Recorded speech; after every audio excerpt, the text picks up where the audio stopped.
Hello दोस्तों, स्वागत है आपका आपके यूट्यूब चैनल कुशवाहा टीवी में। हम लेके आए हैं आज से एक नई सीरीज़ जो है कहानियाँ और प्रेरणादायक कहानियाँ।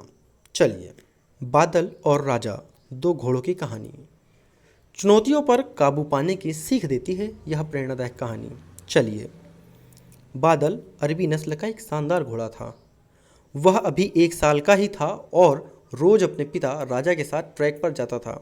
राजा घोड़ों की बाधा दौड़ का चैंपियन था और कई सालों से वह अपने मालिक को सर्वश्रेष्ठ घुड़सवार का खिताब दिला रहा था।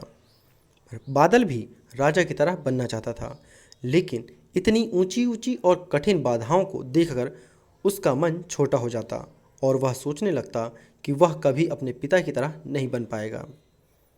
एक दिन जब राजा ने बादल को ट्रैक के किनारे उदास खड़े देखा तो बोला, क्या हुआ बेटा, तुम इस तरह उदास क्यों खड़े हो?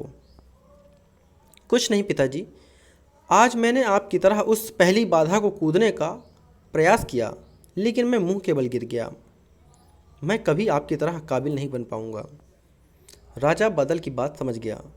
अगले दिन सुबह सुबह वह बादल को लेकर ट्रैक पर आया और एक लकड़ी के गट्ठे की तरफ इशारा करते हुए बोला, चलो बादल, जरा इसे गट्ठे के ऊपर से तुम कूद के दिखाओ। बादल हंसते हुए बोला, क्या पिताजी, वो तो ज़मीन पे पड़ा है, उसे कूदने में क्या रखा है? मैं तो उन बाधाओं को कूदना चाहता हूँ जिन्हें आप कूदते हैं। मैं जैसा कहता हूँ वैसा करो, राजा ने लगभग डपटते हुए कहा। अगले ही क्षण बादल लकड़ी के गट्ठे की ओर दौड़ा और उसे पार कर गया। शाबाश, ऐसे ही बार बार कूद कर दिखाओ, राजा उसका उत्साह बढ़ाता रहा। अगले दिन बादल उत्साहित था, शायद आज उसे बड़ी बाधाओं को कूदने का मौका मिले, पर राजा ने फिर उसी गड्ढे को कूदने के निर्देश दिए। करीब 1 हफ्ते ऐसे ही चलता रहा। फिर उसके बाद राजा ने बादल के घोड़े थोड़े और बड़े गड्ढे कूदने की प्रैक्टिस करवाई। इस तरह हफ्ते थोड़ा थोड़ा करके बादल के कूदने की क्षमता बढ़ती गई और एक दिन वह भी आ गया जब राजा उसे ट्रैक पर ले गया। महीनों बाद आज एक बार फिर बादल उसी बाधा के सामने खड़ा था जिस पर पिछली बार वह मुंह के बल गिर पड़ा था। राजा ने दौड़ना शुरू किया और उसके टापों की आवाज़ साफ सुनाई दे रही थी। 1 2 3 जंप, और बादल बाधा के उस पार था। आज बादल की खुशी का ठिकाना न था। आज उसे अंदर से विश्वास हो गया कि एक दिन वो भी अपने पिता की तरह चैंपियन घोड़ा बन सकता है, और इस विश्वास के बलबूते आगे चलकर बादल भी एक चैंपियन घोड़ा बना।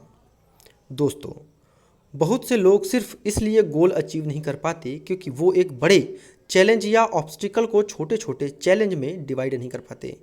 इसलिए आप भी अपनी लाइफ में एक चैंपियन बनना चाहते हैं, एक बड़ा लक्ष्य हासिल करना चाहते हैं, तो सिस्टमेटिकली उसे पाने के लिए आगे बढ़िए। पहले छोटी छोटी बाधाओं को पार करिए और अल्टीमेटली उस बड़े गोल को अचीव कर पाना अपना जीवन सफल बनाइए। Moral of the story is कि जल्दी हार मत मानिए, बल्कि छोटे से शुरू करिए और प्रयास जारी रखिए।